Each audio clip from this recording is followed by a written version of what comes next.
ማን የቀረብህ እዛ ኢትዮጵያ? ወንድሜ እህቴ። ስንት ጊዜ ሆናችሁ ከተለያያችሁ?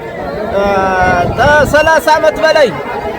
30 ዓመት በላይ። እናት የላቸው አባት የላቸው። በጎንደር ብዙ ዓመት ይሰቃያሉ። አባት የለውም። የመንግስት ያለሽ አባታቸው ሞቷል። ምንድነው የሚሏችሁ? ምንድነው ምክንያቱ? ምንድነው የማይመጡበት ምክንያት? ለብቻቸው የሚቆሉ እኮ የማይመጡበት ምክንያት ምንድነው? ሰባት አባጋ ያገለገሉ ልጆች ምንም እንኳን ሁለት ልጆች ቀኑ ሲጀመር ነው የተጀመረ። ሰባት ሊጣባም ያገለገሉ ልጆች እዚህ አንዲት እህቴን ቀርታብኝ ያው እንደ 24 ዓመት ቆይቶ የተጠጣች አንተ ታለ ብቻዋን እያለቀሰች ወገኗ ሁሉ መጣ ተሷ ላይ ደርቆባት። አሁን ግን ዛሬ ሰላማዊ ሰልፍ የወጣችሁበት ምክንያት አሁን ለምሳሌ የክኔሴት አባሎች እንዳለ እረፍት ወጥተዋል። የዚህ የእናንተ መውጣቱ ዋናው ዓላማ ለምንድነው? በአሁን ሰዓት ማን ይሰማናል ብላችሁ ነው? ግን የሚሰማችሁ ማን ነው የምለው? በአሁን ሰዓት ሁሉም አሁን ረፍት ወጡ። የክኔሴት አባላት ለዚህ ላለው የበጋ ረፍት ወጡ ለ3 ወር ያህል እና እናንተን የሚሰማችሁ ማን ነው በአሁን ሰዓት? እግዚአብሔር የሚሰማችሁ እግዚአብሔር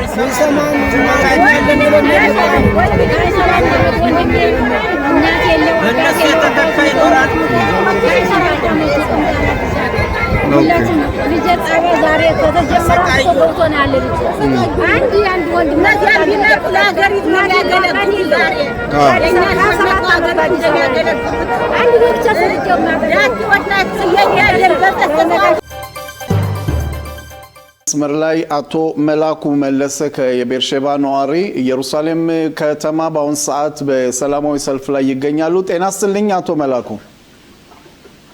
ጤና ይስጥልኝ ጋሽ ተስፋዬ እንደውም ጋሽ ፋሲል። አቶ ሽሎሞ አብሮን አለ። የቀድሞ ክኔሴት አባል አቶ ሽሎሞ ሞላ አስተናግደኝ። ጤና ይስጥልኝ እንደምን አለ? ደህና ነኝ ይመስገን። እንግዲህ አቶ መላኩ የምናናግሮት ቀጥታ ከኢየሩሳሌም ነው። የሰላማዊ ሰልፉን እዛው ትገኛላችሁ። ዛሬ ቀኑ ውሎ እንዴት ነው አቶ መላኩ? ዛሬ ያው ጧት ሰላማዊ ሰልፍ ከታና መርካዝ ሁሉም ሰው ተሰባስቦ በቃፎንም በዳሮም ያለው በአንድ ላይ ተገናኝቶ ሁሉም ሰው እንደ በፊቱ ባይበዛም ሞላ ጎደል ቢያንስ በግምት ወደ 1500 የሚሆን ህዝብ ነው። ብዙንም አልወጣም። ጥሩም የነበረ ብቻ ግን ያው ፖሊስ ተዘጋ። ፖሊሶችም የደህንነት ፖሊሶችም አሉ። ፖሊስንም ዘግተው በብዙ ሰዓት ያው ህዝቡን ቁጣውን ካሁን በፊት ከነበረው ለየት ባለ መልኩ ነው ጩኸቱን እያሰማ የዋለ። ከዛም ባሻገር ወደ ረሳማምሻለው ቢሮ ቤት ወደ በሩ ላይ እንደዚህ እንትናለን ያው ጩኸታችን አሰማን። ከዛም በኋላም ደግሞ አብያተ ክርስቲያን መስሪያ ቤት ከዛው ቢሮ ድጋፍም እንደዚህ ጩኸታችን አሰማን። እንትና ማን ነው የሚባለው አንድ ሰውዬ ብቻ ግን ወጥቶ አነጋገረን። እኛም ትግራችን እየታገልን ነው። ሙሴ ሰለሞን የሚባለው ማለት ነው። አዎ ሙሴ ሰለሞን ያው የክኔሴት አባል ምክትል አፈ ጉባኤ አዎ ካሁን በፊት በሬዲዮ እንደተናገረው እኛ ከሚስራዳ ፕሪም ጋር እየተነጋገርን ነው። ወደ ጉዳዩን እየተመለከትን ትግሉን አላቋረጥንም። እንግዲህ በእግዚአብሔር እርዳታ ጥሩ ውጤት ይመጣል ብለን እናስባለን ብሎ ይህንን መግለጫ ሰጠ። ከዚህ ውጭ ምንም የመጡልን የሉም። የክኔሴት አባል ጸጋ ፈንታውን የሚመጣው ነበር። እንደገና ደግሞ ትሊናም መጣው ነበረ። እንግዲህ እንደምታውቀው ሁሉ ጊዜ መተን እንግዲህ ሞ ነገር ታንጣጭ መመለስ ነው። ውጤት አናገኝም። እንግዲህ በእግዚአብሔር እርዳታ እናያለን። ከአቶ መላኩ ከነዚህ የክኔሴት አባል በተጨማሪ ኢትዮጵያኖች ያልሆኑ የክኔሴት አባሎች ወይም ደግሞ ሚኒስትሮች ወጥተው አነጋግሯቸዋል? ምንም ያነጋገረን የለም። ከሙሴ ሰለሞን ውጭ ማንም ሰው ወጥቶ የክኔሴት አባል ያነጋገረን የለም። ማንም ሰው እንግዲህ የእናንተ ጥሪ በአሁን ሰዓት ኢትዮጵያ የሚጠባበቁ ብዛት ያላቸው በጎንደርም በአዲስ አበባም ወደ እስራኤል ለመምጣት የሚጠባበቁ ያሉበት ሁኔታ በጣም አስጊና አስቸጋሪ እንደውም ከዛም አልፎ ተርፎ የሰው መጠለፍ ሁኔታዎችም እየታዩ ነው። ይሄንን እንዴት ነው ለመንግስት አቤቱታ የምታቀርቡት? ከሰላማዊ ሰልፍ ውስጥ ወጥተው ካላናገሯቸው እንደገናም ደግሞ ድምጻችሁን ካልሰማችሁ እንዴት ነው ማስተላለፍ የሚቻለው? እንግዲህ ካሁን በፊትም እንደምታውቀው ሁልጊዜ ከአዲስ አበባና ጎንደር የሚጠባበቁ ወገኖቻችን እንደምታየው ጸሎት እየጸለዩ ይጠብቃሉ። ነገር ግን አሁን በመላው በዚህ በሰለጠነው ዓለም አንቲማቲካ ወይም ደግሞ የዘረኝነት ጉዳይ ይባላል። በይበልጥ የዘረኝነቱ ጉዳይ ኢትዮጵያ ያሉ ወገኖቻችን ናቸው። ቤተ እስራኤል እየተባሉ ቤተ እስራኤል እየተፈለገ ፓሰል ለምን ብር ይልካሉ እነሱ ብር የግብን ወድም ያመጣሉ እየተባለ ትልቁ ዘረኝነት ያለው በኢትዮጵያ ላይ ነው። ጦርነቱን በጣም ከባድ ሆኗል። ሰላሳውም ከበድ ብሏል። ከመኖሪያ ቦታቸው ተፈናቅለው ነው ማንኛውም ሰው ቤተ እስራኤል የሆነ ሰው እየታገኘ ያለ። እንግዲህ ይህንን እንግዲህ ዋናው ነገር እኛ በቴሌቪዥን መስኮት እናንተ ያለው በማሳየት የኛ አብራክ የሆኑ የክኔሴት አባሎችን ጉዳይ ተመልክተው ትግል ቢያደርጉልን ከእናንተ ድጋፍ ጋር የተሻለ ነው ብዬ ነው እንግዲህ እስካሁን ድረስ ምንም የለም። በቃ እንደምታየው በመላው ዓለም ብዙ ቤተ እስራኤሎች መጥተዋል። ያለምንም አፍጋና ያለምንም እየተፈለጉ የመጡት ነው። ከኛ የኛ ኢትዮጵያውያን ግን ምን እንደሆነ አላወቅም። የኔም ግራ ገብቶኛል። አቶ ሽሎሞ እኔ እንኳ አቶ መላኩን ልጠይቀው የፈለኩት በመረጃ ደረጃ የሰላማዊ ሰልፉ አቀነባበር እንዴት ነበረ? በተለይ በየቦታው በደንብ ተነግሯን ወይስ 1500 ሰው 200 ሺህ ኢትዮጵያውያን እስራኤል ሀገር ባሉበት በእርግጥ 1500ም በቂ ነው። ግን በአንድ በኩል ደግሞ በደንብ ስራ ከተሰራበት ለምን የበለጠ ሰው አልመጣም ነው። ከዛ ውጭ ደግሞ የሰላማዊ ሰልፉ አሁን የተጀመረው ዝም ብሎ አንድ ጊዜ ጮሆ ሰላማዊ ሰልፍ አድርጎ መለያየት ነው ወይስ ቀጣይ ትግሎች አሉ? ማለት አንደኛ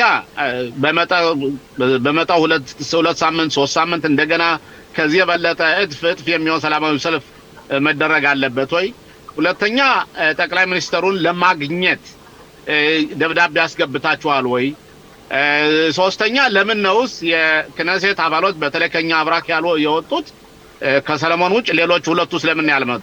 ምክንያት ካላቸው ማለት የምታውቀው ከሆነ ምክንያት እንግዲህ አሁን የኛ አብራክ የሆኑ የክኔሴት አባሎች ዶክተር ጸጋ ፈንታሁንም ተገኝታለች። ክኒና ሳምኖም ተገኝተው ክኒና ሳምኖ ትንሽ ቃለ መጠይቅ ተደርጎላታል። እሷም ያለውን ነገር ተመልክታለች። እንግዲህ ዛሬ በጥቅሉ ብዛት አልወጣ በሚለው ያው እንግዲህ በዚህ በከዳሮም ተጻፈን ድረስ አንዳንድ ሰዎች እንደሚነግሩን ከሆነ ሰው ብዙ አልወጣበት ምክንያት ብዙ አራት ለቅሷል። ከጻፎ ከቴታቴዋ ከጥራት ጋር ከዳሮም እንደዛም ስላሉ እኛ ቅስቀሳ ሲያደርጉ የነበሩ ወንድሞቻችን አልወጡልንም ብለዋል። እንደውም በተደጋሚ እናረጋለን ሌላ ጊዜ ሰፋ ያለ ነገር እናረጋለን ይላል ብለዋል ህዝቡም። እንደገና ደግሞ አሁን በስልኬት ላይ የሰማሁት መረጃ ለምን ሰኞና ማክሰኞ ሮብ ብታድርጉ ኑሮ የቢሮ ሰራተኞች ቲክቶሮቶች የተለያዩ መስሪያ ቤቶች እየወጡ ያናግሯቸው ነበረ። እሑድ ላይኖሩ ይችላሉ የሚል ነገር መረጃ ሰጥተውኛል። እንግዲህ መቼም ከሞላ ጎደል ትግል ታግለናል ብለናል። እንግዲህ ሰለሞንም ማናገሩም ትልቅ ነገር ነው። አሁን በፊትም የምስራ ዳፕሊም ጋር ተነጋግረን ምስራ ዳፕሊም ጥሩ ውጤት ሰጥተናል ብሎ ያስተላልፍበት መንገድ አለ። ያውን ቃል ነው ዛሬ የሚሰጠው። እንግዲህ እየተነጋገርነን ግፊት እያደረግን ያው ጋቢ ወርቆ ኃላፊነት ነው። ዛሬም ያው ሰላማዊ ሰልፍ የተደረገ ሌሎችም አሉ ጓደኞቻቸው። እንግዲህ ለሚቀጥለው ደግሞ እንግዲህ ተወያይተን ደግሞ ቅስቀሳ አድርገን ሰላማዊ ሰልፍ እናደርጋለን ብዬ ነው የማስበው። አቶ መላኩ በእውነት እኛም እንደተከታተልነው ከሆነ በተለያዩ የማህበራዊ ሚዲያ ላይ ብዛት ያላቸው አዛውንቶች፣ እናቶች፣ አባቶች ተገኝተዋል። እንግዲህ እንደሚመስለኝ ቤተሰብ የተለያየበትም ሁኔታ አለ። ግማሹ እዚህ ግማሹ ኢትዮጵያ ናቸው። እርሶ ከሚያውቁት ትክክለኛ ታሪክ ምን ያህል ሰው እንዲህ ያለ ቤተሰብ የተለያየበት ሁኔታ እናት እዚህ አባት እዛ ወይም ደግሞ ወንድሞች እዚህ እንዲህ አይነት ነገሮች ተመሳሳይ ታሪኮች ይሰማሉና እርሶ ከሚያውቁት ውስጥ እስኪ አንዳንድ ታሪኮችን ቢነግሩን።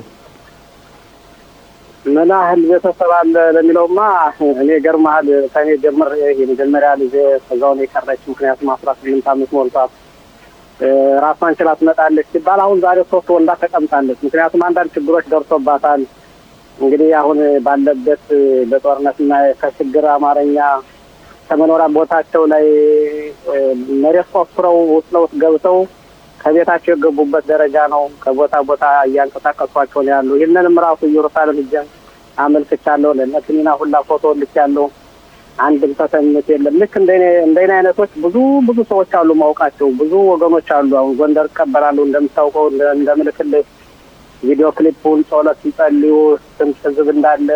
አንዳንድ ጊዜ ደግሞ ህግን ተመልክተው ወጣቶችን ክፍል ከኢትዮጵያ ላይ ያግዷቸዋል፣ ይወስዱና ይቅርታ ተደራድረው ሳበቃ በሹልክታ ይሰዷቸዋል።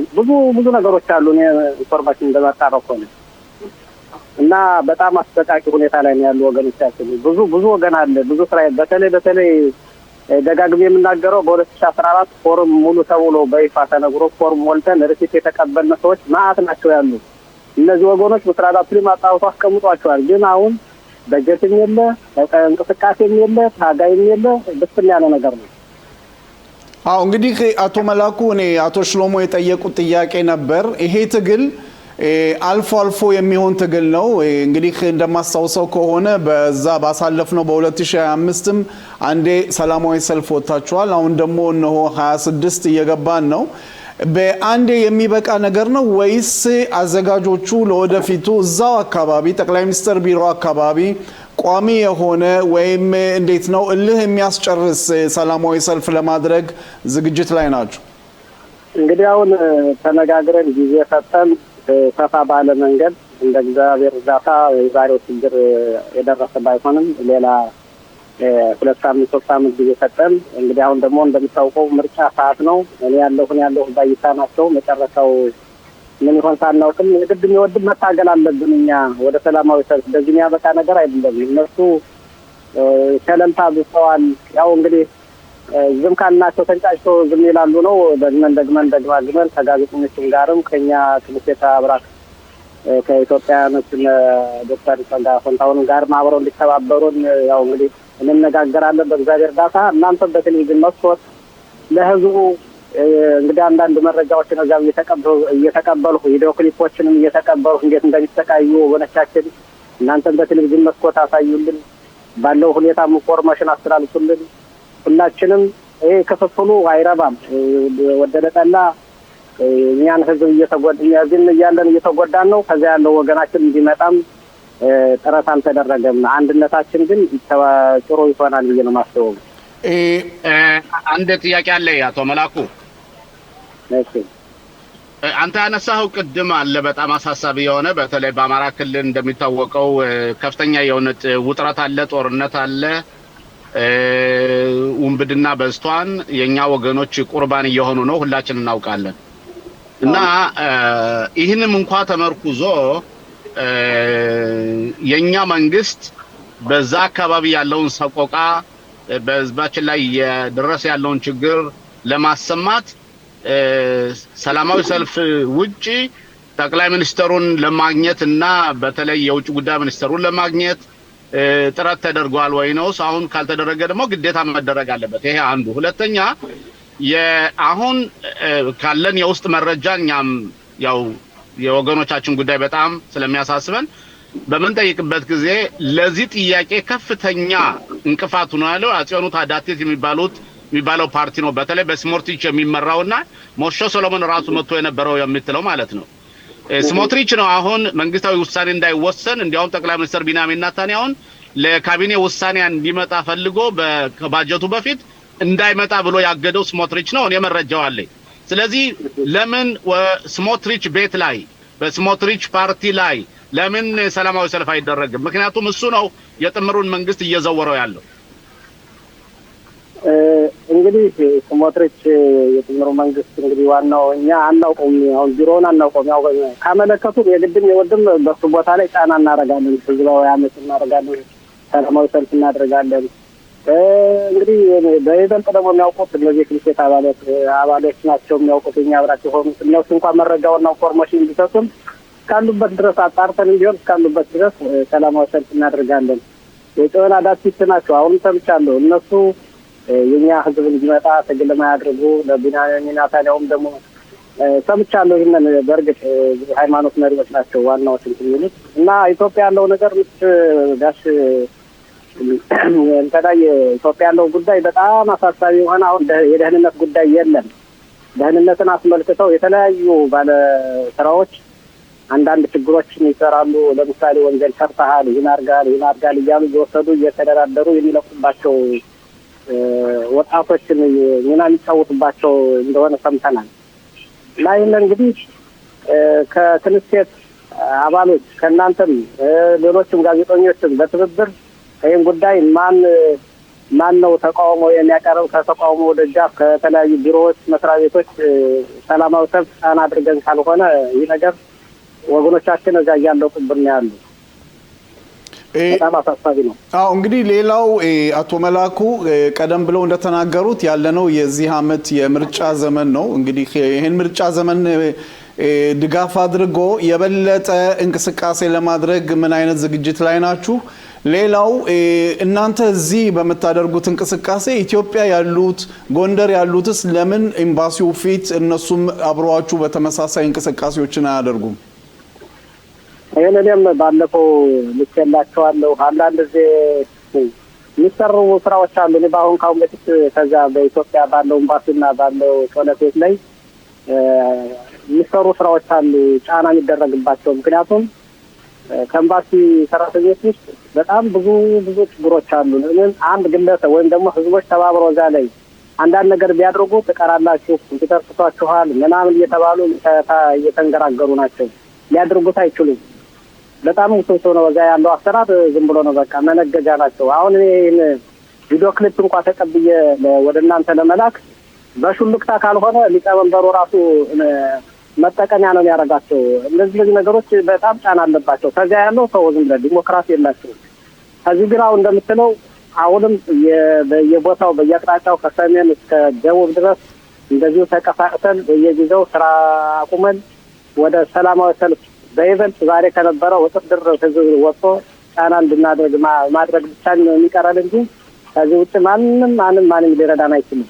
አቶ መላኩ መለሰ በእውነት ስለነበረን ቆይታ በጣም እናመሰግናለን። እኛም ከዚህ ሆነን IETV ነገሩን ለመከታተል በቅርብ ለመከታተል እንሞክራለን።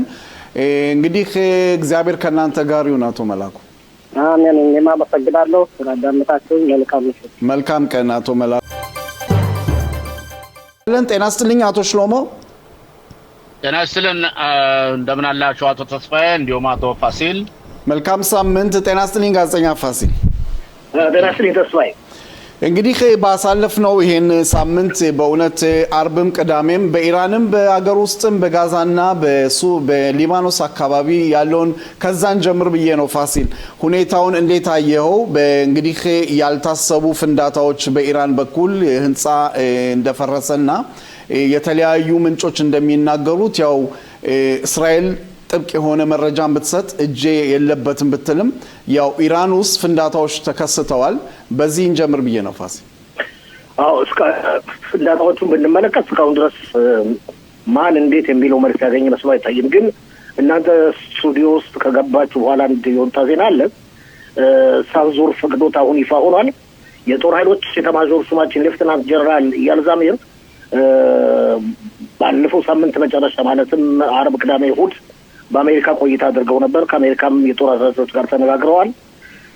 ባለፈው ሳምንት ሁላችንም እንደምናስታውሰው ተስፋዬ የወታደሮች የመከላከያችን የመረጃ ክፍል አዛዥ ሜጀር ጀነራል ሽሎሞ ቢንደር እንደዚሁ አሜሪካ ቆይተው ተመልሰዋል።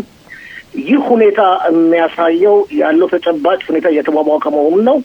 ይህ በዚህ እንዳለ ዋይት ሀውስ የአሜሪካው ፕሬዚደንት ቤተ መንግስት በወጣው መግለጫ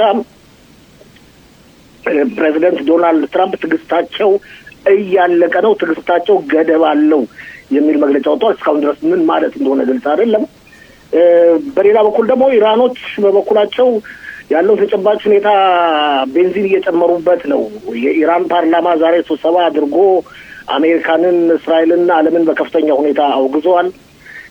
የሀሚናይ ቅርብ ረዳቶች እንደሚሉት ከሆነ አሜሪካ ጦርነት ከከፈተች በኢራን ላይ መካከለኛው ምስራቅ በሙሉ ይቀጣጠላል የሚል መግለጫም እየሰጡ ነው። በአንድ በኩል ሰሞኑን እንደምንሰማው ከሆነ ውስጥ ለውስጥ ድርድር እየተካሄደ ነው ይባላል። በአንድ በኩል ይህን መሰለ መግለጫዎች እየሰጡ ነው። በበኩሏ አሜሪካ ያለባትን ኃላፊነት እየተወጣች መሆኑ የሚያሳዩ ምልክቶች አሉ። ይኸውም የጦር ኃይሏን ማጠናከሯን፣ ማከማቸቷን በመካከለኛው ምስራቅና በፋርስ ባህረ ሰላጤ ቀጥላለች። እንግዲህ በአጠቃላይ ሁኔታ ስንመለከተው በአሁኑ ወቅት ሁላችንም እንደምናውቀው የኢራን መንግስት በጣም ደካማ ነው። የዛሬ 3 አመትና 2 አመት የነበረው የኢራን መንግስት አይደለም አሁን ያለው። በእስራኤል ከፍተኛ ሁኔታ ተቀጥቅጠዋል። አሜሪካም ራሷ ቀጥቅጠዋለች። ቡችላዎቹ እጅና እግራቸው ተቆራርጧል። ስለዚህ እንግዲህ ሰሞኑን እንደ ሁሉም ግምት ወይ ሰላም ወይ ወታደራዊ ጥቃት ይፈጸማል የሚል ግምት አለ። ሌላው የአውሮፓ እንግዲህ በአውሮፓም ይሄንን የኢራንን መንግስት እንደ አሸባሪነት ለማየትም እቅድ አውጥተዋል አይደል ፋሲል? እዚህ ላይ እስኪ የበለጠ ማብራሪያ ሳይሆን ተስፋዬ ያው ለማብራራት ካስፈለገ የኢራንን መንግስት ሳይሆን አብዮታዊ ዘመን የአብዮታዊ ሰራዊቱን ነው ማለትም አብዮታዊ ጥበቃውን ነው። እንግዲህ ሁላችንም እንደምናውቀው በኢራን 2 ጦሮች አሉ፣ 2 ጦር ኃይሎች አሉ።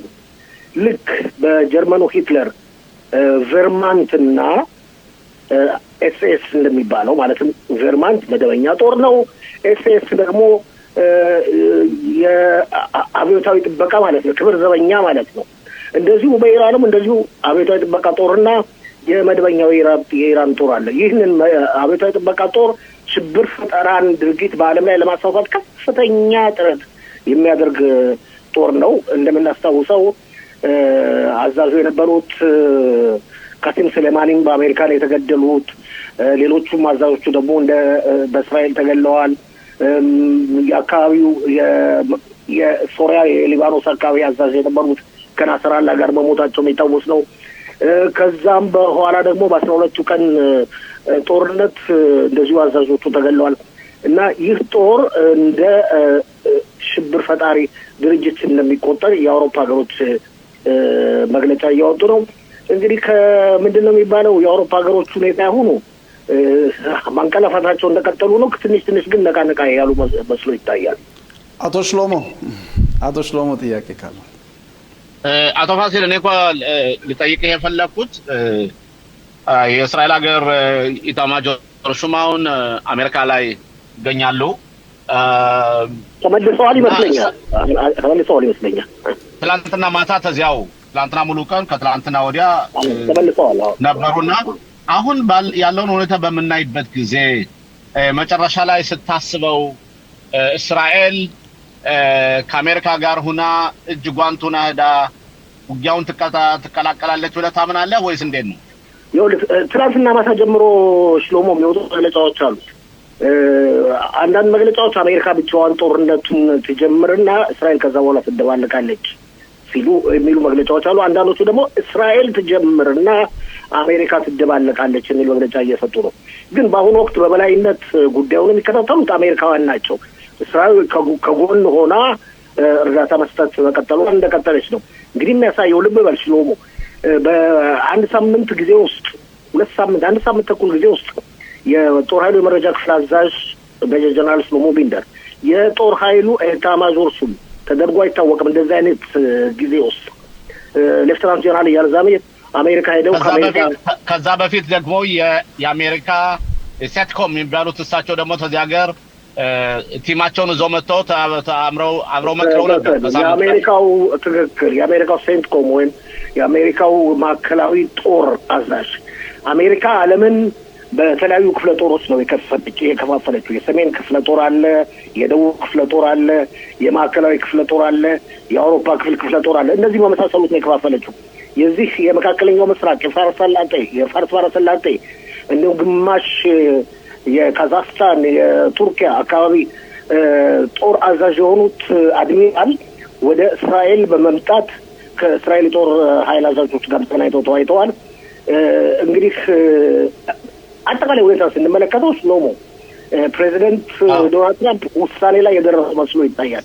እንደሚመስሉ ሁሎችም እንደሚገምቱት ከሆነ አጋጣሚውና ወቅቱን እየጠበቁ ነው የሚል አመለካከት አለ። ኦኬ አዜ እንግዲህ ጊዜ እንጠብቃለን። ሌላው ወደ ሀገራችን ስንመለስ በዛሬ ጠዋት ራፋህ መተላለፊያ ያው ተከፍቷል። በአሁን ሰዓት አንዳንድ መረጃዎች እንደሚያሳዩት የእግር ጉዞ ወይም ደግሞ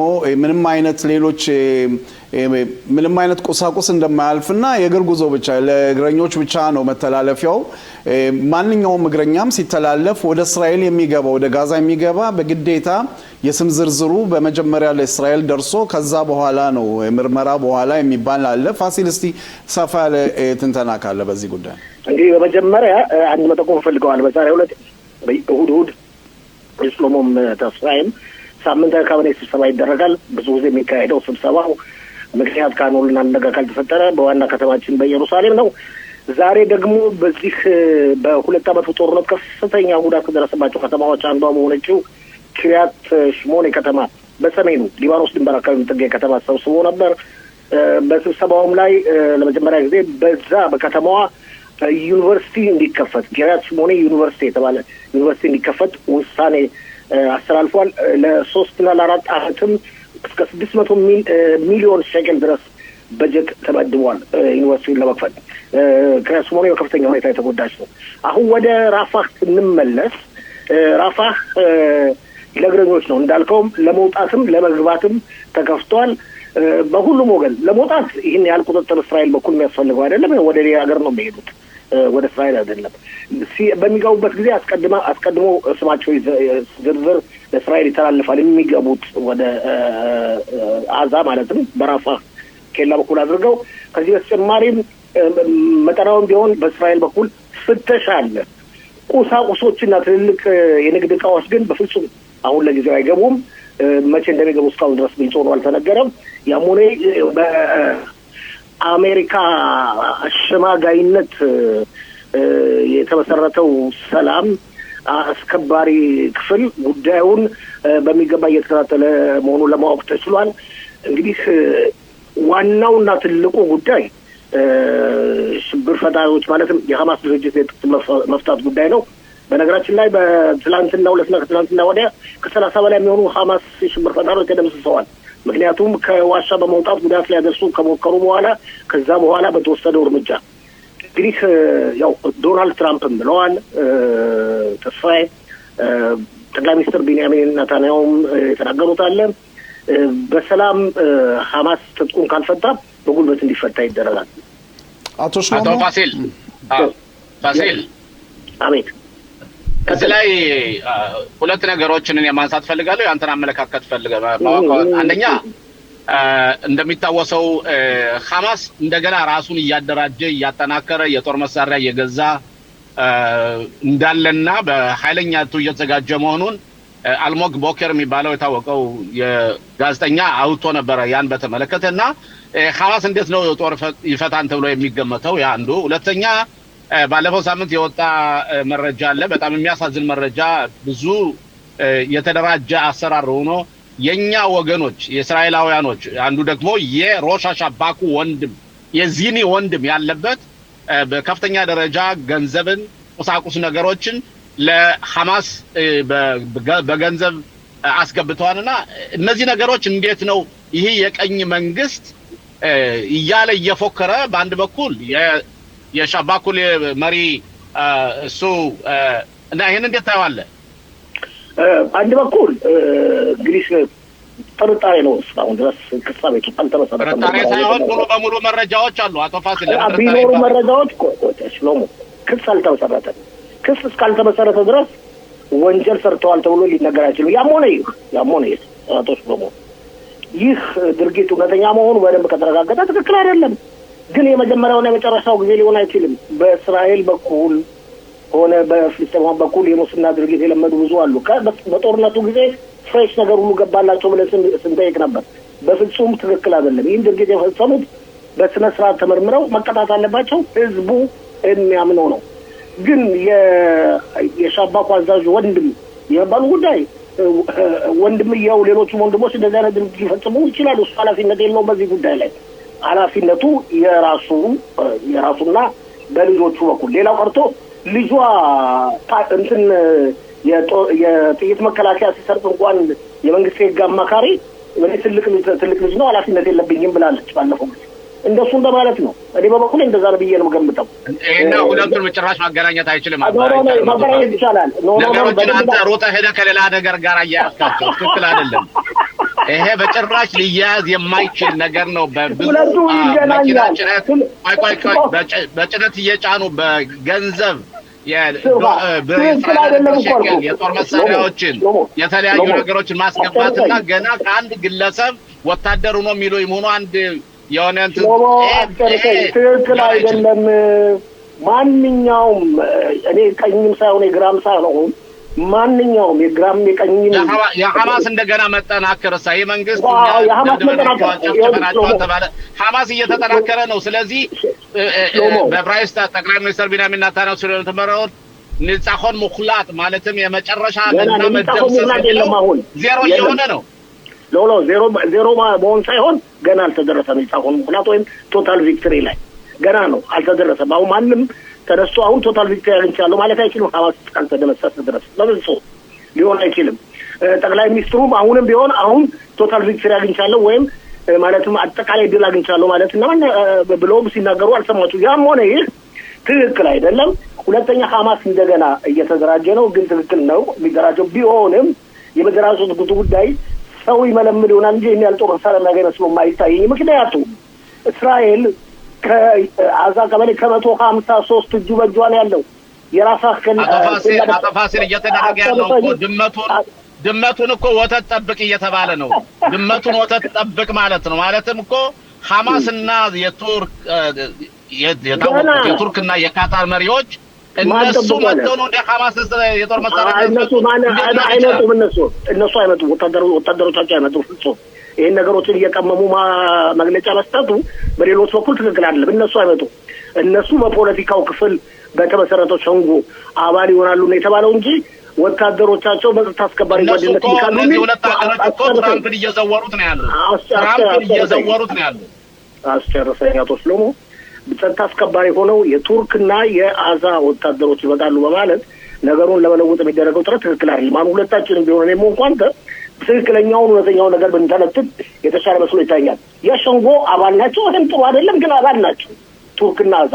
የአሜሪካው ፕሬዚደንት ቃል ገብተውላቸው እንዳልከውም ከአሜሪካው ፕሬዚደንት ዶናልድ ትራምፕ ጆሮ ጥግ በመሆን ሹክ ሊሉ ይችላሉ። ትክክል ነው፣ ያደርጋሉ፣ አድርገዋለን። አሁንም እነሱ ናቸው ደጋግመው ባለፈው ጊዜ 20 ታጋቾችን በዓለምንም ችግር እንዳስለቀቅ ናቸው አስከሬኖች እንዳስለቀቀን ሁሉ ሐማስን ትጥቅ እናስፈታለን ብለዋል። ግን እኔም ሆንኩ አንተ አይመስለንም ይሄ ነገር። እንደሚመስለኝ ከሆነ የእስራኤል መንግስት አይመስለውም ይሄን ነገር። ያም ሆነ እስቲ ድርሻቸውን ይወጡ ተብሎ ጊዜ ትራምፕ ስለጠየቁ ስለሰጣቸው እንጂ ይሄ ነገር እንደሚባለው ከሆነ ዴድላይን አለው ነው የሚባለው። አቶ ሰሎሞን ዴድላይኑም 2 ወር ነው የሚባለው። ጠቅላይ ሚኒስትሩ እየተደረገ ያለው ኩሽነርና ዊትከፍ ያቀረቡት ፕሮፖዛል አይቼዋለሁ። እነሱ የሚሉት እንዴት ነው የያዟቸው የእነሱ ክላሽኒኮቭ እና የግል ሽጉጦች እነዚህ አይወሰዱም። እነሱ አሁን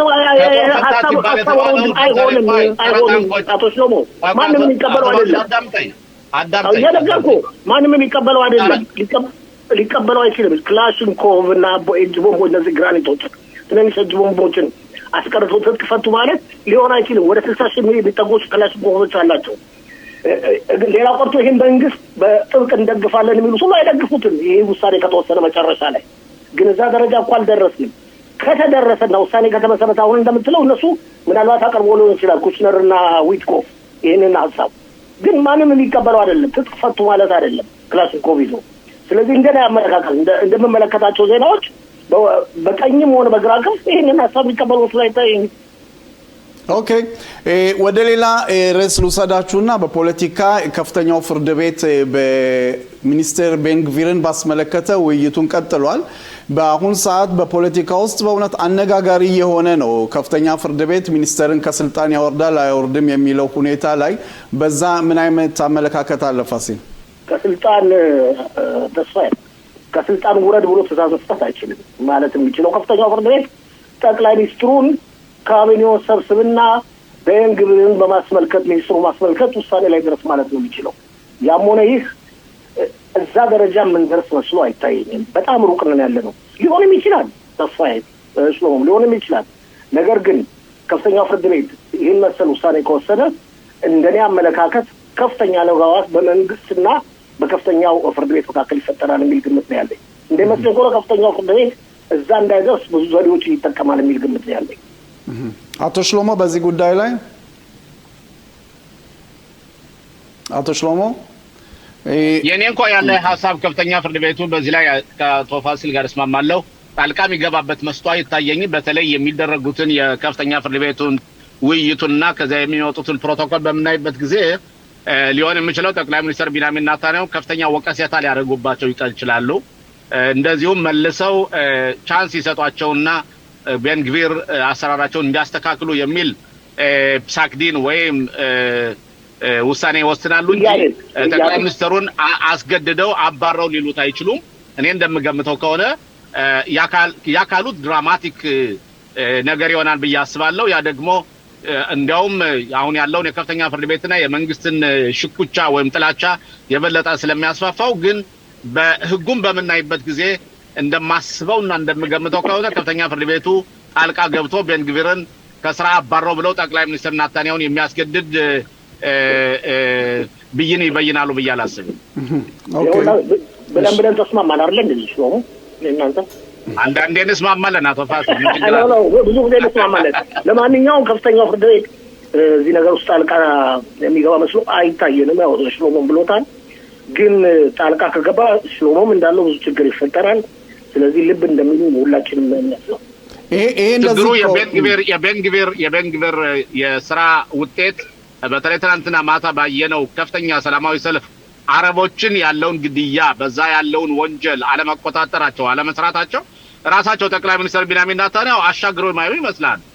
ቤንግቪር አረቦች ቢሞቱ ቢጨማለቁ ቢገዳደሉ ምንም መስሎ አይታየውምና በህዝባዊ ወቀሴታ ግን ጠቅላይ ሚኒስትር ቢንያሚን ኔታንያሁ ቤንግቪርን የፖሊስ ሚኒስትር አድርገው መሾማቸው ውጤቱ በአረቦች ላይ የሚደረገው ግድያ አንዱ ውጤት ነው ማለት ይቻላል።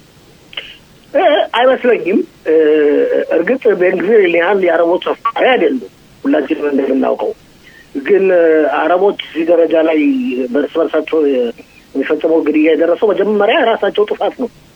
እርስ በርሳቸው በባህላቸው መሰረት በሌሎች ምክንያቶች በውንብድና ድርጊት በሚፈጽሙ ድርጊት ነው የሚቀዳደሙት።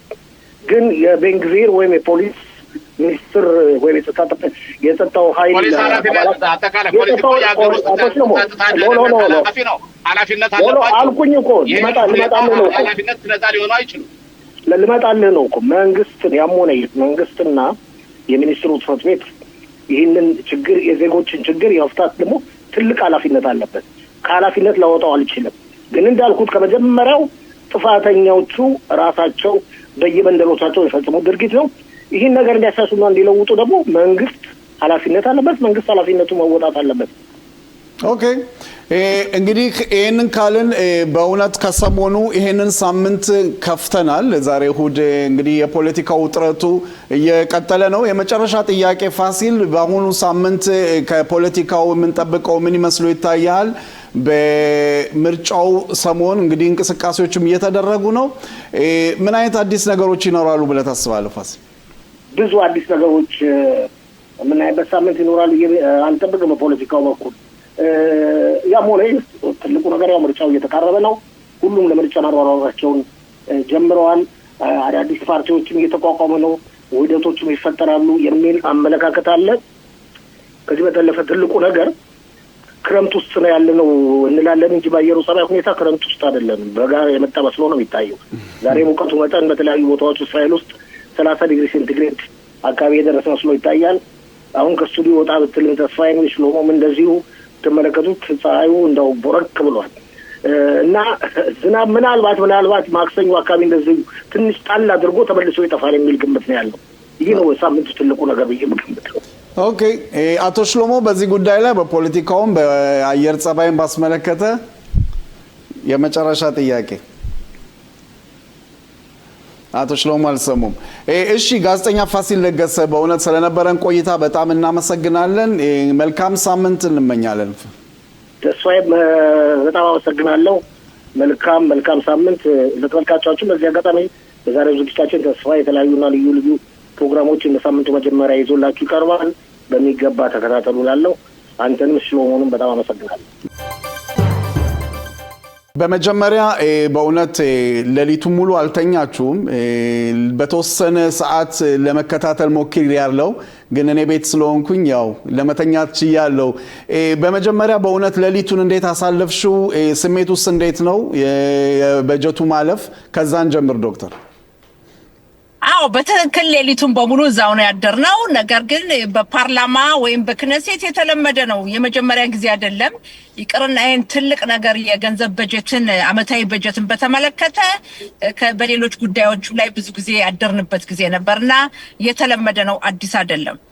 እንዴት ነው ስሜቱ? ዋናው ትልቁ ነገር በመጀመሪያው የድምጽ መስጠት ሂደት ይውሳኔ ማለፉ ነው ትልቁ ነገር ለኛ።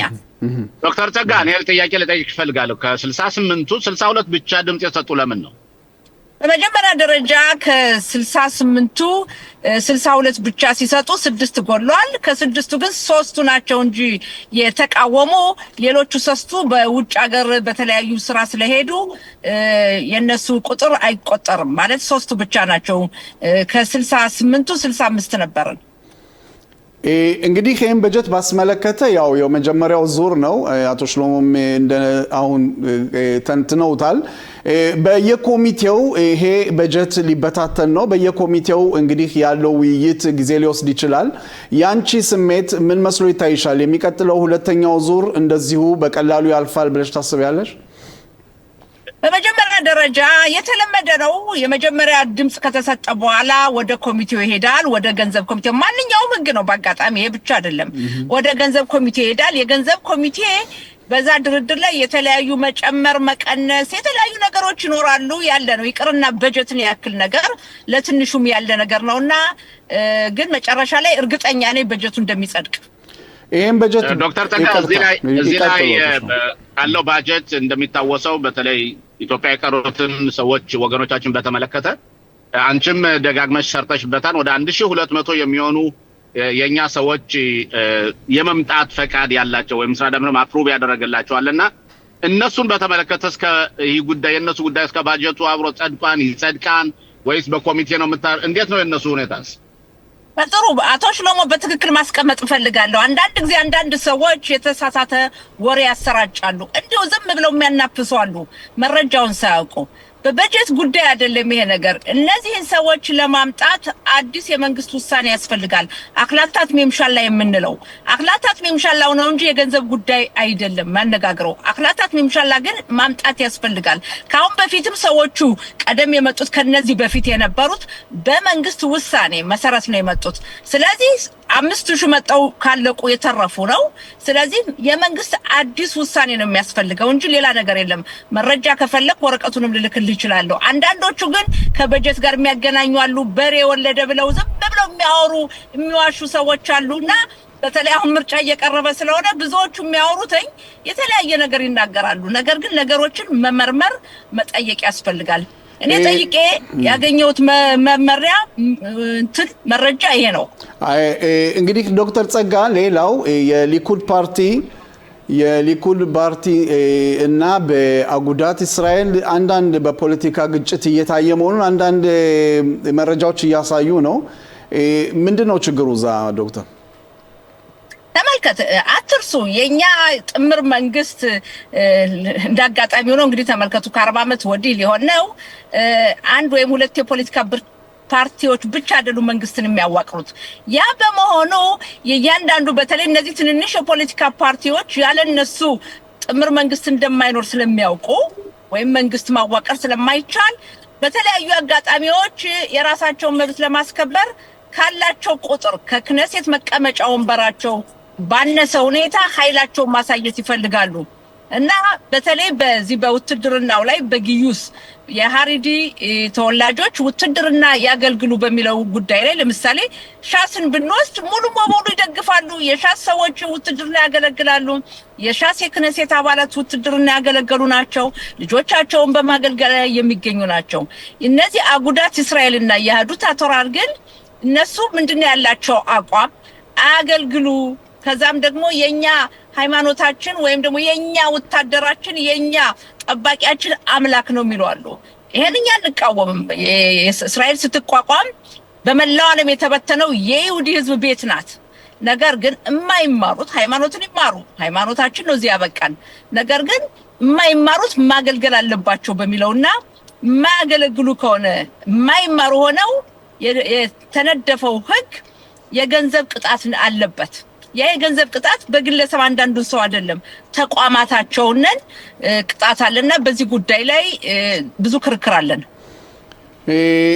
ኦኬ ሌላው ባውንሳ አሁን አንቺን እየጠየቅንሽ ቀጥታ ምናየው በፍርድ ቤት ያው ጋሌጻል የሬዲዮ ጣቢያን ባስመለከተ ያው ፍርድ ቤት ነገሩ ቀርቧል የዚህ የሬዲዮ ጣቢያ መጨረሻው ምን ይሆናል ብለሽ ታስቢያለሽ ዶክተር የሚገርማችሁ ይህ የሬዲዮ ጣቢያ ጋሌጻል የምንለው ዝም ብሎ መደበኛ የሬዲዮ ጣቢያ አይደለም የመንግስት ሬዲዮ ጣቢያ ነው በመከላከያ ኃይሉ ስር ያለ ነው የዚህ ሬዲዮ ጣቢያ በሚኒስትር ደረጃ ኃላፊው የመከላከያ ሚኒስትሩ ናቸው ይህ ሬዲዮ ጣቢያ ድሮ ሲቋቋም አላማው የነበር ወታደሮችንና ቤተሰቦቻቸውን ማገናኘት ዘፈን መምረጥ ለቤተሰብ መልካም ምኞትን መግለጽ እንዲህ ነበር ከጊዜ በኋላ ግን ይሄ ሬዲዮ ጣቢያ ሙሉ በሙሉ እንደሌሎች ሬዲዮ ጣቢያ ሆነና ብዙ ጊዜ ምንድነው የሚያደርገው የፖለቲካ ጉዳዮችን ያመጣል ይሄ ሬዲዮ ጣቢያ ፖለቲካም ሳያስገባም ጀምሮ ብዙ 30 ዓመት በሙሉ እኔ የጋዜጠኞች ማህበር ተመራጭ ነበርኩኝ 16 ዓመት ነው የተመረጥኩትኝ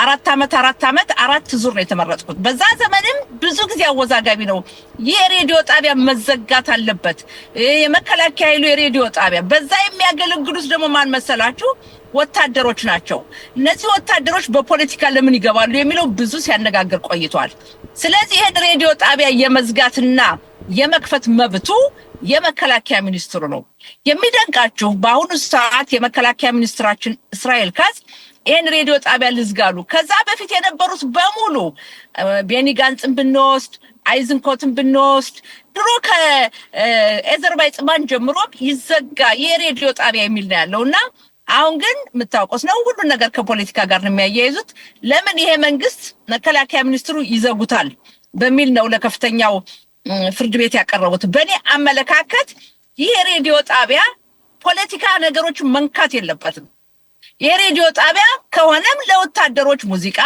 የተለያዩ ነገሮች ከቤተሰብ አላማው መቀደም እንደነበረው መሆን አለበት እንጂ በመትሰሙት የሚደንቀው የዚህ ሬዲዮ ሰራተኞች ውትድርና ያሉ ጀምሩና ኋላ ያደጉ ሄዱና ታዋቂ ጋዜጠኞች ይሆናሉ በአሁኑ በአዛ ወይም በጋዛ በነበረው ጦርነት በጣም በሚያሳዝን ሁኔታ የእስራኤል መከላከያ ልጆቻችን ወንድሞቻችን እህቶቻችን እየተዋጉ ደማቸውን እያፈሰሱ የመከላከያ ኃይሉን ወታደሮቻችን በመቃወም የሬዲዮ ጣቢያ ይናገር ነበርና እንዲህ አይነት ሬዲዮ ጣቢያ ወታደሮቻችን በመጀመሪያ ደረጃ በዲሞክራሲ ሀገር በመከላከያ ኃይሉ የሚረዳ ሬዲዮ ጣቢያ መኖር የለበትም የሚል ነው ብዙ የሚቀርበው ከዛ ውጭ ደግሞ ወታደሮቻችን መከላከያ ኃይላችን የሚወቅስ የሬዲዮ ጣቢያ የመከላከያ ኃይሉ ገንዘብ መክፈል የለበትም ካስፈለገ የግል ሬዲዮ ጣቢያ ሊሆን ይችላል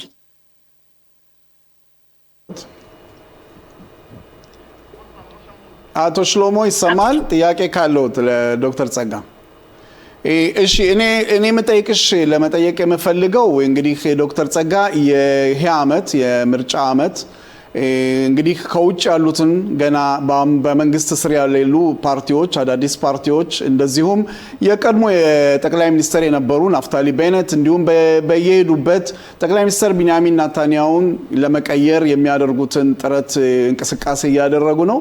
በሊኩድ ምን አይነት እንቅስቃሴ ተጀምሯል? የሊኩድ ፓርቲ እንደሚታወቀው ሁሉ በእስራኤል ሀገር ትልቁ አንጋፋ የፖለቲካ ፓርቲ ነው። በአሁኑ ሰዓት 32 መቀመጫ ያለው ነው። ትልቁ ፓርቲ ነው። በሁለተኛ ደረጃ የሊኩድ ፓርቲ የዲሞክራሲ ፓርቲ ነው። ዲሞክራሲ ያለው ምን መሰላችሁ?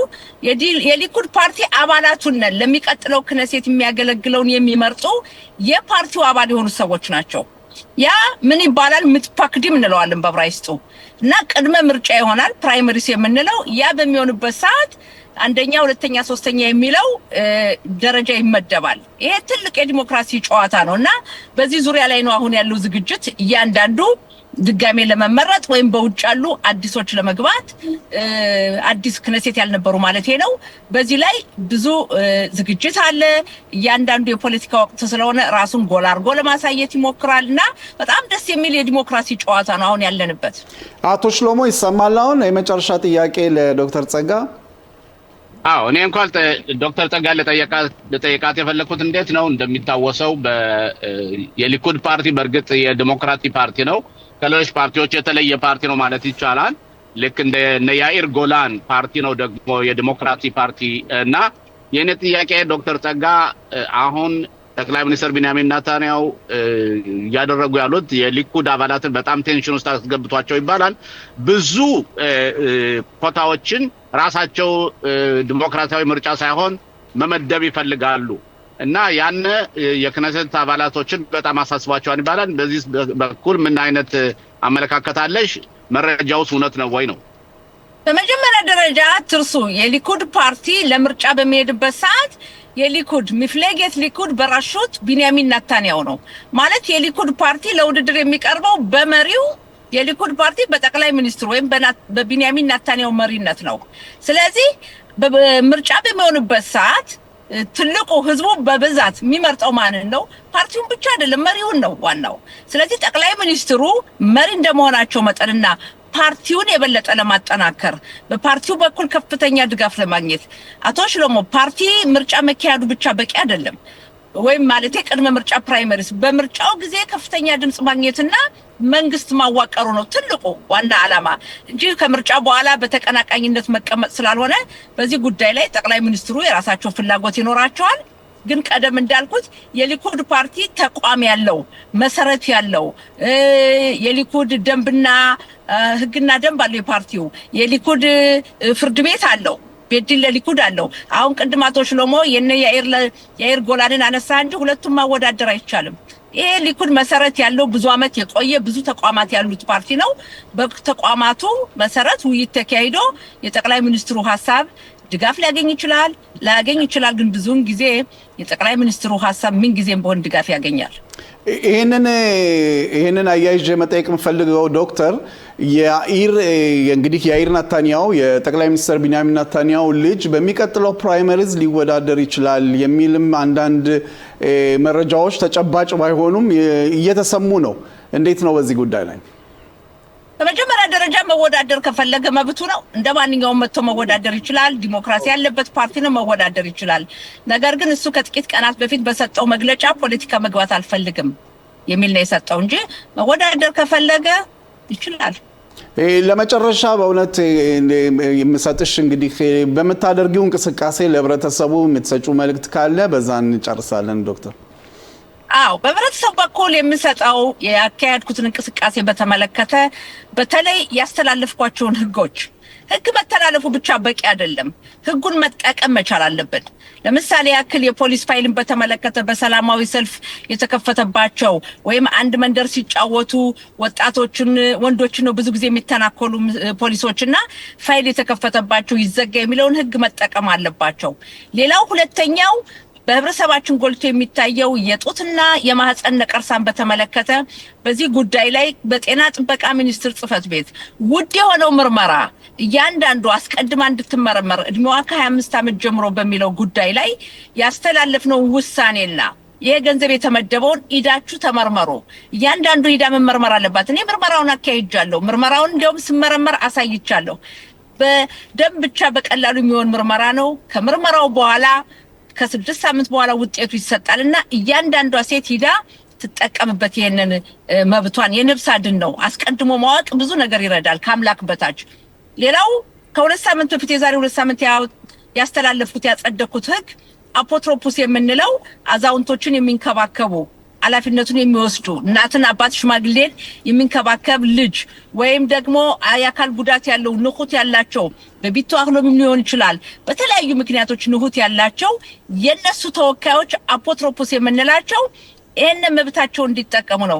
እኔ ህጉ እንዲደነገግ ያደረኩት የደከምኩበት ብዙዎቹን የደከምኩ አንዳንዶቹ እንደውም ይደንቃቸዋል። አፖትሮፖስ 1 ዓመት ተኩል ፈጀስላቸው እንደውም አንቺ ተሳክቶልሽ ባጭር ጊዜ ሆነ ይሉኛል። መሂካት ሪሹም ፕሊሊ የፖሊስ ፋይል ለምሳሌ አሁን ከትላንት ወዲያ የሁለት ወጣቶች ልጆች ፋይል መዘጋቱን ራሳቸው ቤተሰቡ ሊያመሰግኑ ይደወሉልኝ እና ተጠቀሙበት። እኔ ህጉን ማጽደቄ ወይም ደግሞ የምርመራውን ማምጣቴ በጣም ደስ ይለኛል ግን ዋናው ዓላማ እንድንጠቀምበት ነውና ተጠቀሙበት ነው ማለት ይሄንን። የክኔሴት አባል ዶክተር ጸጋ ፈንታውን በእውነት ስለነበረን ቆይታ እና ስለሰጠሽን ትንተና በጣም እያመሰገንን ሻባት ሻሎም፣ መልካም መጨረሻ ሳምንት። አመሰግናለሁ አቶ ተስፋዬ እንዲሁም አቶ ሽሎሞ እንዲሁም ተመልካች አድማጮች ወገኖቻችን ሻባት ሻሎም። መስመር ላይ አቶ ሽሎሞ አብረውኛሉ። ጤና ይስጥልኝ እንደገና በድጋሚ አቶ ሽሎሞ። አቶ ሽሎሞ ይሰማል? ጠቅላይ አለው እንደምን አላችሁ? እንደገና መልካም ሳምንት አቶ ሽሎሞ። ኮሎኔል መኮንን ተስፋ ወደኛ ውይይቱ እስኪገቡ ድረስ እንግዲህ አቶ ሽሎሞ እርሶን ልጠይቅና ያው ቀደም ብለንም ከጋዜጠኛ ፋሲል ጋር ተወያይተናል። የኢታማዦር ሹሙ በእውነት አሜሪካ መገኘት ምን መስሎ ይታየውታል? ያው አሜሪካና እስራኤል በአንድ ሳምባ የሚተነፍሱ ሀገር ናቸው ማለት ይቻላል። አሜሪካ እስራኤልን በምትደግፍበት ጊዜ የራሷ የሆነ ወላዋይነቷንና ብዙ ጥቅሞችን እስራኤል ስለምትሰጣት ነው። ማለትም የእስራኤል የሁለቱ ሀገሮች የዲሞክራሲ ሀገሮች ናቸው። የዲሞክራሲ ቫልዩ አላቸው። ከዛ ውጭ ደግሞ እንደሚታወሰው የአሜሪካ ይሁዲዎች በአሜሪካ መንግስት ላይ ከፍተኛ ተጽዕኖ የሚፈጥሩና በኢኮኖሚና በፖለቲካ ደጋፊዎች ናቸው። በዛ ምክንያት የተመረጠ መንግስት ቢመረጥ እስራኤልና አሜሪካ ወዳጅነታቸው የትንሽ ልዩነት ቢኖርም ወዳጅነታቸው የተጠናከረና ህዝባዊም ነው። መንግስትና መንግስት ብቻ አይደለም። ስለዚህ አሁን ሁለቱ ሀገሮች ያላቸው ጠላት የጋራ ጠላት ኢራን ነው። ኢራን በአሜሪካ ላይ ከፍተኛ ጉዳት የምትሰጥ ያደረገች ወታደሮቿን ሁሉ ባሁን ቀደም የጠለፈች ዜጎቿን ሁሉ ያሰረች የደበደበች ያሰቃየችና በዓለም አቀፍ ደረጃ ደግሞ በተለይ በዚህ በማዕከለኛው ምስራቅ ኢራኖች ነቀርሳ ሆነው የአሜሪካን ወታደሮች አውቶኖሚክ ካምፖች አሜሪካን መሰረታዊ ጥቅሞች ሁሉ የሚጎዱ አደረጃጀት ስላለባቸው ኢራኖች ደግሞ ያው በይፋ እስራኤልን እናጠፋለን እንደመሰሳታለን እያሉ በዚህ ባለፈው በ12 ቀን በተደረገው ጦርነት ሙከራውን አሳይተዋል። ስለዚህ የሁለቱ ሀገሮች ጥቅም አሁን ያለው እንዴት ነው? የሁማኒዝምን አገዛዝ ይህን የከረረ የኢራንን አገዛዝ እንዲገረሰስ ማድረግ ነው። ማገርሰስ የሚቻለው አንዲቱ ሀገር ብቻ ሳይሆን መስራት ያለባት የጋራ ስራ ነው መሰራት ያለበት። ባለፈው ለምሳሌ ኢራኖች 12 አውሮፕላኖችን ወስደው የኒውክሌር ቦምብ ቦታዎችን እንደደበደበች ሁሉ እስራኤል ካዳከመቻቸው በኋላ ይህ ሁሉ ሊሆን የቻለው የሁለቱ ሀገሮች በተለይ የመረጃ የመቀያየርና የሁለቱ የመከላከያ ኃይላት ደግሞ ኢንቲሚ በሆነ መንገድ በጣም በተቀራረበ መንገድ አብረው ስለሚሰሩ ነው። ያ ከሆነ ውጤታማ ይሆናሉ። ስለዚህ አሁንም ቢሆን የኛ ኢታማጆር ሹም ሄዶ ከአሜሪካው ኢታማጆር ሹም ጋር መምከሩ እዛም ደግሞ ሳምንት ቀደም ሲል የማዕከል እዝ የአሜሪካ ማዕከላዊ እዝ አዛዥ ሴትኮም የሚባሉት እዚህ ቲማቸውን ይዘው መጥተው ከዚህ ያደረጉት ስራ እንዴት ነው? ሁለቱ ሀገሮች ወይም የወታደራዊ ስልታቸውና ስትራቴጂያቸው ካንድ ላይ እንዲሄድ ያረጋዋል ማለት ነው። ስለዚህ ሁለቱ ሀገሮች በጋራ ከሰሩ ውጤታቸው ከፍ ያለ ስለሚሆን በዚህ ምክንያት ነው የኛ ኢታማጆር ሹም ሄደው ነበር። የኛ ደግሞ የወታደራዊ መረጃው አካልም ሄደው ነበር። እርግጠኝነት ደግሞ ያልተነገረላቸው የሞሳድ እና የሲአይኤ እንዲሁም ብዙ የመረጃ የመቀያየር ስራዎች አብረው ይሰራሉ። ዓለም ካሉት አገሮች የእስራኤል እና የአሜሪካ ወዳጅነትና በተለይ በኢንተለጀንስ ወይም ደግሞ በመረጃ ደረጃ በጣም የተቀራረቡ ሀገሮች ምንላቸው እነዚህ ሁለቱ ሀገሮች ነውና ይሄ ደግሞ በተለይ ለእስራኤል ትልቅ ጥቅም አለው። ይህ ተመርኩዞ ነው ብዙ በነገራችን ላይ አሁን ሰሞኑን የአሜሪካ ፕሬዚደንት ለእስራኤል ለየት ያለ የጦር መሳሪያዎችን ከኮንግረሱ ሳይፈቅድ ሽጠዋን ተብለው እሳቸው ሁሉ እየተኮነኑ የሚደረግበት ምክንያት አለው። አንዱ ምክንያት የወተት ዝንቦችን ምላቸውን ሁቲዎችን ለመጉዳት ሂዝባላን የቀረውን ርዝራዥ እንደዚሁም ከኢራቅ ውስጥ ያሉትን ኢራኖችም ራሳቸው ለመጉዳት ለእስራኤል ብቻዋን እንኳን ብትሄድበት የጦር መሳሪያ እንዳያንሳት የሚለውን ለማረጋገጥ። እሺ አቶ ሽሎሞ ኮሎኔል መኮንን መስመር ላይ ያሉ። ጤና ይስጥልኝ ኮሎኔል መኮንን ተስፋ። ጤና ይስጥልኝ ሽሎሞ እንደምን አላችሁ? ጤና ይስጥልኝ መልካም ሳምንት። እንደምን ናችሁ? ሰላም ነን መልካም ሳምንት። ያው ወደ ሙያው ገብተን ነው ስንወያይበት የነበረው። እንግዲህ በአሁን ሰዓት መረጃዎች የሚወጡት ባለፈው ያሳለፍነው ሳምንት የጦር ኃይሎች ኢታማዦር ሹም ኢያል ዘሚር በአሜሪካ የስራ ቆይታቸውን ባስመለከተ ነው ስንነጋገር የነበረው። እንግዲህ ኮሎኔል በርሶ እይታ በውትድርና በኩል ምን አይነት መረጃዎችን መቀበል ይቻላል? የኛው ኢታማዦር ሹምና በአሜሪካ አድሚኒስትሬሽን ያለው ልዩ ግንኙነት ተንትኖ ለመናገር ሽሎሞ ካለው ማሳነስ ስለሚሆን ሽሎሞ ያለውን ሙሉ በሙሉ እቀበለዋለሁ። ወታደራዊ፣ ህዝባዊ ብዙ አሴቶች የምንስማማ ስለሆነ ሌላው ይህ ግንኙነት መንግስታዊ ወይም ያለውን አሁን የትራምፕን ብቻ ሳይሆን እስራኤል ከተቆረቆረች ጀምሮ ማንኛውንም የእስራኤል መንግስት ቀይ ክንፍ ቢሆን ግራም ክንፍ ይሁን በአሜሪካም እንደዚሁ ግንኙነቱ ጠለቅ ያለና ውስጣዊ ስለሆነ በዚህ በኩል ሙሉ በሙሉ ሽሎሞ ያለውን እቀበለዋለሁ። ትክክል ነው።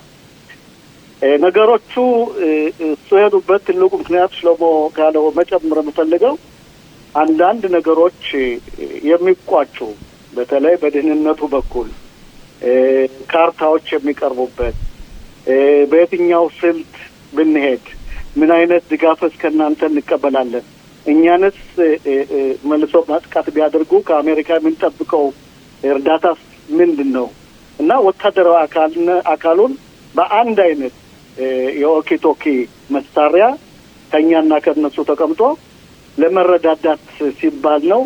ይሄም ተገቢ ነው። በፊትም ነበረ፣ አሁንም ሆኗል፣ ለወደፊቱም ይቀጥላል። ስለዚህ በዚህ መስሎ ይታየኛል። ከዛ በፊትም እንደምታውቀው የውትድርና አካል ትልቁ የደህንነት አካል ጀኔራል ቢደር ሂደው ነበር። ሌሎችም ሽሎሞ እንደጠቀሳቸው በተለይ የሞሳድ ትልቅ ኃላፊነት ያላቸው የመካከለኛው ምስራቅን የሚዳስሱና በዛ ውስጥ አንዳንድ ነገሮችን የሚሰሩ አካላት በዚህ ውስጥ ገብተው መረጃዎችን ለአሜሪካ ወታደራዊ አካል ይሄን ነገር ከፈጸመ የሰጡት ልዩ መረጃ ስለሚኖር አስቀድሞ መናገሩ ስለሚሆን እንቆይ ትንሽ። ኦኬ እንግዲህ ወደ ሀገራችን ስንመለስ በጋዛ የራፋህ መተላለፊያ ዛሬ ጠዋት ተከፍቷል። ምን አይነት በቂ ዝግጅት ተደርጎበታል በውትድርና በኩል ኮሎኔል?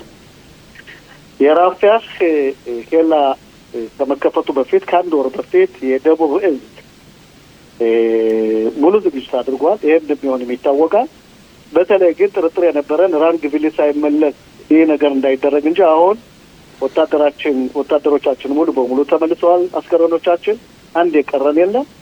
እንደምታየው ከትላንትም ወዲያ በተለያየ መንገድ ብዙ የሐማስ ቡድኖችና የጂሃድ ቡድኖች የተደመሰሱበት በአሁኑ ሰዓት እንደ ልባችን የምንቀሳቀስበት ሁኔታ ነው። ዛሬ የራፋህ ኬላ ሲከፈት ነገ ሙሉ ስራውን ይጀምራል። በየቀኑ ከ50 በላይ የሚሆኑ የአዛ ነዋሪዎች በግብጽ የነበሩ ወይም ውጭ የነበሩ መልሶ መግባት ይችላሉ። ከአዛ ወደ 150 የሚሆኑ የአዛ ነዋሪዎች ወደ ውጭ መውጣት የሚፈልጉ ይፈቀድላቸዋል። በቀን 50 ይገባሉ፣ 150 ይወጣሉ። ይህ ድርጊት ነገ ይቀጥላል። ይህን ድርጊት የሚሰራው የወታደራዊ አካል በካሜራና በአንዳንድ የደህንነት ክፍል መረጃ ከሰጠ በኋላ ነው መውጣት የሚቻለው እንዲሁም መግባት የሚቻለው። ስለዚህ የእስራኤል መንግስትና መከላከያ ሙሉ ቁጥጥር ያደርጋሉ። ይህ ሁኔታ ለምንድን ነው እንደዚህ የሚደረገው ካልከኝ ግን አንዳንድ በጥቅምት 7 የተሳተፉ ቴሮሪስቶች እንዳይወጡ ወደ ህግ እንዲቀርቡ፣ ሌላው ደግሞ ከውጭ የነበሩ ቴሮሪስቶች በተለይ አዛን ሐማስን የሚያደራጁ ወይም ጂሃድን የሚያደራጁ አካላት በደህንነቱ ክፍል የተያዙ ስማቸው በዝርዝር የተቀመጠ ስለሆነ እንዳይገቡ ይደረጋል ማለት ነው። ስለዚህ በአሁኑ ሰዓት ሁለተኛ ደረጃው ስራውን ጀምሯል። ከነገ ጀምሮ ጠቅለል ባለ ሁኔታ ልክ የአሜሪካው ፕሬዚደንት ትራምፕ እንዳሉት ሐማስ ትጥቁን መፍታት አለበት፣ ዋሻውንና ሌሎቹን ከባባድ መሳሪያዎች ማፍረስ አለበት። ካልሆነ ያው እንደምታውቀው መከላከያ ገብቶ ስራውን ይጨርሳል ማለት ነው። አቶ ሽሎሞ ይሰማል? እኔ እንኳን ኮሎኔል መኮንንን መጠየቅ የምፈልገው ኖራል ባለው ወታደራዊ እይታ እሱም እዛው የወታደሩ አሰራር አካል ስለነበረ አሁን ባለፈው ሳምንት የሰማነውና ያየነው የእስራኤል ሀገር ዜጎች የእስራኤል ሀገር ሰዎች ወይም አደረጃጀቶች ለአዛ ህዝብ የገንዘብ የተለያዩ ቁሳቁሶችን የተለያዩ መሳሪያዎችን አሳልፈው ከኬላ አሳልፈው ሰጥተዋል። ያ ማለት ወታደራዊ መረጃው አሁንም ቢሆን ውድቀት ላይ ወደቀ ማለት ነው። ባለፈው በ7 ቀን 10ኛ ወር 23 ዓመተ ምህረት ሐማስ እንደዚህ አይነት ጉዳት ሲያደርስብን የነበረው መረጃ የወደቀ መሆኑን ተረዳን። አሁንም ቢሆን ያው እየሆነ ነው። እንዴት ሊሆን ይችላል? ይሄ አንዱ ጥያቄ ነው። ሁለተኛው ጥያቄ ሐማስ አሁን እንደገና መልሶ ዋሻዎችን እየገነባ ነው። የጦር መሳሪያውን ከየት አምጥተው ነው የጦር መሳሪያውን የሚገነባው? የት አምጥተው ነው? ደንበሮች በሙሉ ተዘግተዋል ከተባለ በየት እየመጣ ነው? እኛ 43% ኬላዎችን በሙሉ ያዝን ካልን አሁንማ ደግሞ ጭራሽ ራፊያክ ሲከፈት የበለጠ ደግሞ ኦቶስትራዳ ሊሆን ነው ማለት ነው። ሽሎሞ ጥያቄ ትክክል ነው። ግን አንደኛ ሐማስ ሙሉ ትጥቁን ገና አልፈታም። በተለይ የመሳሪያ ማምረቻዎቹን ከኛ የወደቁ አንዳንድ አየር ኃይል የጣላቸው ቦምቦች ወይም ግማሽ ቦምቦች የፈረሱት እነሱን መልሶ መበየድና ማስተካከል ይፈልጋል። በተለይ በዋሻዎቹ የገነባቸው ፋብሪካዎች ረጅም ተወርዋሪና ጭብ ተወርዋሪ የማምረቻው ቦታዎቹ ገና አልተነኩም። ቀደም ሲል እንዳልኩት ይሄን ነው በአሁኑ ሰዓት ሁለተኛ ደረጃውን እኛ ታዲያ ሁለት አመት ተኩል ምን ሰራን? የኛ ወታደር ምን ሰራ? አቶ መኮንን የኛ ወታደር የሰራው ስራ ይሄ ነው ተብሎ በዚህ ቃል የሚገለጽ አይደለም። አዛ ሙሉ በሙሉ ከምድር በታች የነበሩ ዋሻዎች፣ በሚሊዮን የሚቆጠሩ መሳሪያዎች፣ የመሳሪያ ማምረቻዎች፣ የሚሳይል ማምረቻዎች ነበሩ። በ53% ባሉት ዋሻዎች ውስጥ መከላከያ አውድሟል። ያልገባናባቸው ቦታዎች ታውቃለህ እንደነበሩ በራፊያ በተለይ በመካከለኛው አዛ በእነዚህ ቦታዎች ላይ የቀሩ ነገሮች አሉ። እነሱን በአሁኑ ሰዓት ጠቅላይ ሚኒስትሩ እንዳሉትና የአሜሪካ መንግስትም እንደብለው እነዚህን መሳሪያዎች መፍረስ፣ ፋብሪካዎችን መልሰው እንዳይገነቡና እንዳይሰሩ ማድረግ ነው። የእኛ ሰዎች ለምን መረጃ አልነበረም ወይ እንደዚህ አይነት ጥቃት ሲገባ ካልከኝ ግን ለዛም ነው በአሁኑ ሰዓት የደህንነቱ አካል ይሄን ነገር ያዋጣው ያገኘው። ነገሮቹ ውስብስቦች ናቸው። አንዳንድ ግለሰቦችም ስግብግቦች አሉ። በዚህ ሰዓት ገንዘብ ለማግኘት በሲጋራ አስመስለው የሚያገቡ ይሄም ነገሩ እየተጣራ ነው። ወንድሜ በአሁኑ ሰዓት ለኢራን የሚረዱ በየቀኑ የሚያዙ የእስራኤል ዜጎች አሉ። እንግዲህ ሁላችንም አገራችን ብንጠብቅም አንዳንድ ሰዎች ግን አገሪቱን ለመክዳት በገንዘብ እየተሸወዱ የሚዘርጉት ድርጊት ከሞላ ጎደል እየተያዘ ነው። ደህንነቱ እየደረሰባቸው ነው። ይሄ ነገር ነበረ፣ ይኖራል። ለወደፊቱም ደህንነቱ ጠንክሮ መስራት አለበት። ከተለምዶ በአሁኑ ሰዓት ግን ከተለምዶ ማንኛውም አይነት ሲኖትራክ ሲገባ ሙሉ በሙሉ ምርምር እንደሚደረግ አልጠራጠርም። ለምን ተሳሳፍነ የሚለው ሳይሆን ለወደፊት የምናደርገውን ብናይ የተመረጠ ይሆናል ማለት ነው። ኮሎኔል ወደ ሰሜን እስራኤል እንሄድና እንግዲህ ሊባኖስ ከዛሬም ጠዋት ጀምሮ ከሰሞኑ እስራኤል በአየር ጥቃት አሁንም እንደቀጠለች ነው። የሂዝቦላ ቡድን አሁንም በደቡብ ሊባኖስ አካባቢ እንቅስቃሴዎችን እያደረገ ነው።